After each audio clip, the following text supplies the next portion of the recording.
తప్పకుండా యొక్క కంచె గచ్చిబౌలి 400 ఎకరాల స్థలం ఏదైతే ఉన్నదో అది క్లియర్గా క్యారెక్టరిస్టిక్స్ ఆఫ్ ఫారెస్ట్ ఉంది అని చెప్పి స్పష్టంగా ఈ 400 ఎకరాల్లో అటవీకి సంబంధించినటువంటి యొక్క మరి ఆ ఒక క్యారెక్టరిస్టిక్స్ ఆ స్థలానికి ఉన్నాయి అని చెప్పి స్పష్టంగా చేయడం జరిగింది.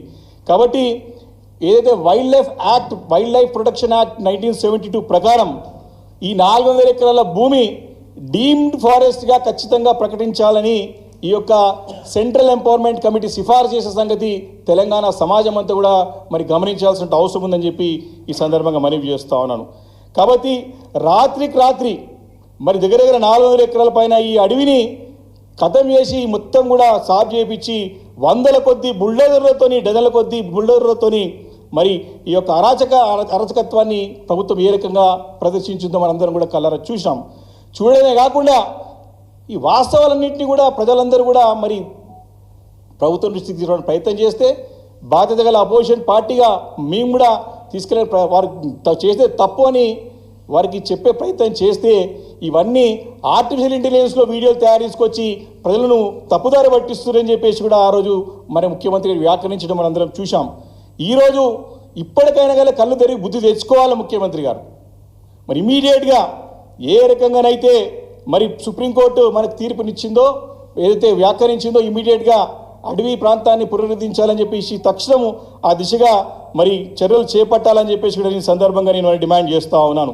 కాబట్టి ఇదే కాకుండా కేవలము పర్యావరణ విధ్వంసమే కాదు, దీంట్లో పెద్ద ఎత్తున మరి ఒక ఆర్థిక లావాదేవీలపై కూడా అనుమానాన్ని వ్యక్తం చేసేటువంటి ఈ సందర్భంగా నేను మనవి చేస్తూ ఉన్నాను. దాంట్లో చాలా క్లియర్గా ఈ భూముల్లో చేసినటువంటి లావాదేవీలు ఏవైతే ఉన్నాయో 10,000 కోట్ల రూపాయలు సంబంధించినటువంటి భూమిని ఏ రకంగా అమ్మడానికి ప్రయత్నం చేశారు, ఈ భూమిని 10,000 కోట్ల రూపాయలని యొక్క రుణాలు సేకరించడానికి సుమారు 170 కోట్ల రూపాయలు తన ప్రైవేట్ సంస్థలకి తన జేబు సంస్థలకి మరి బ్రోకర్లకి ఇచ్చి ఈ డబ్బులు తీసుకున్నారంటే ఇదంతా కూడా తప్పు చేశారు. ఇదే ఒక సాధికారిక కమిటీ ఏదైతే ఉన్నదో సెంట్రల్ ఎంపవర్మెంట్ కమిటీ ఉన్నదో మరి ఈ 4 ఎకరాల భూమిని తాకట్టు పెట్టినటువంటి వ్యవహారం వారు సేకరించినటువంటి మరి యొక్క నిధులని తప్పుపడుతూ ఇవన్నీ కూడా పొటెన్షియల్ ఫైనాన్షియల్ ఇంప్రాపరిటీగా వారు దీన్ని అంశాన్ని మరి నివేదికలో పొందుపరిచిన సంగతి మనవి చేస్తా ఉన్నాను. అంటే ఈ మొత్తం వ్యవహారంలో స్పష్టంగా ఇండిపెండెంట్ బాడీతోని మరి దీంట్లో ఎంక్వైరీ జరగాల అని కూడా ప్రస్తావించింది. అంటే ఇండిపెండెంట్ స్వతంత్ర దర్యాప్తు జరగాల్సిన అవసరం ఉన్నది.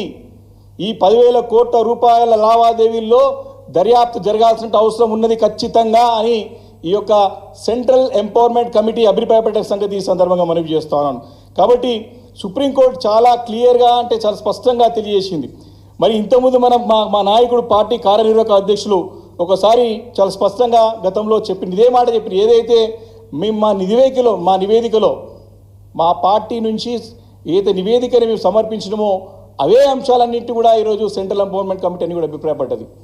ఏదైతే హైదరాబాద్ సెంట్రల్ యూనివర్సిటీ విద్యార్థులు ప్రొఫెసర్స్ పర్యావరణ ప్రేమికులు అందరూ కూడా లిఖితపూర్వక ఇచ్చినటువంటి అంశాలను కూడా పరిగణలోకి తీసుకొని ఈరోజు సెంట్రల్ ఎంపవర్మెంట్ కమిటీ ఇచ్చినటువంటి మరి ఆ ఒక నివేదికని మేము నిజంగా చాలా సంతోషంగా స్వాగతిస్తూ ఉన్నాం. వారికి తెలంగాణ సమాజం నుంచి కూడా ధన్యవాదాలు తెలియజేస్తూ ఉన్నాం. సుప్రీంకోర్టు చేసినటువంటి వ్యాఖ్యలు కూడా మేము సంతృప్తిగా ధన్యవాదాలు తెలియజేస్తూ ఉన్నాం. కానీ ఈ ప్రభుత్వం ముద్దు నిద్ర మాని తన యొక్క మరేమంటారంటే అరాచకత్వాన్ని తన యొక్క సంకుచిత ఆలోచనని మానుకొని మరి బ్రాడ్ మైండ్గా వచ్చి ఈ యొక్క అడవిని పునరుద్ధరించాల్సిన అవసరం ఉందని చెప్పేసి కూడా సందర్భంగా మేము చేస్తూ ఉన్నాను. కాబట్టి ఇట్లా కోట్ల రూపాయల కమిషన్ల కోసం కకృతిపడి మరి ఈ రకంగా భూములని మరి అప్పయ్యే ప్రయత్నం గతం నుంచి చేస్తున్న సంగతి చూస్తూ ఉన్నాం. మరి గతంలో మా పార్టీ కార్యనిర్వాహక అధ్యక్షులు కేటీఆర్ గారు ఒక అంశాన్ని చాలా స్పష్టంగా తెలియజేశారు. సల్మాన్ ఖాన్ అనే హీరో ఒక్క జింకని మరి ఆ రోజు హంట్ చేసి చంపితేనే మరి ఆయన దగ్గర కొన్ని సంవత్సరాలు కొన్ని రోజులు జైల్లో పెట్టారు. మరి ఇన్ని జీవరాశులను మృతికి కారణమైనటువంటి ఈ రేవంత్ రెడ్డి ముఖ్యమంత్రిపై ఎందుకు కేసు పెట్టారు, ఎన్ని సంవత్సరాలు జైలుకి పోవాలి అని సందర్భంగా ప్రశ్నిస్తా ఉన్నాను. ఇదే ఒక సెంట్రల్ ఎంపవర్మెంట్ కమిటీని నిన్ను కోరుతా ఉన్నాను మా పార్టీ తరఫున. ఖచ్చితంగా మీరు ఎట్లయితే వైల్డ్ లైఫ్ ప్రొటెక్షన్ యాక్ట్ 1972 ప్రకారం ఈ యొక్క కంచె గచ్చి భూమి స్థలాలన్నింటి కూడా 400 ఎకరాల్లో ఎట్లయితే అటవీ ప్రాంతాన్ని పునరుద్ధరించాలని కోరుతున్నారో ఇదే వైల్డ్ లైఫ్ ప్రొటెక్షన్ యాక్ట్ 1972 ప్రకారం ఈ ముఖ్యమంత్రి రేవంత్ రెడ్డి పైన కేసు పెట్టాలని చెప్పేసి కూడా ఈ సందర్భంగా నేను డిమాండ్ చేస్తూ ఉన్నాను. కాబట్టి అనేక చట్టాలు ఉన్నాయి.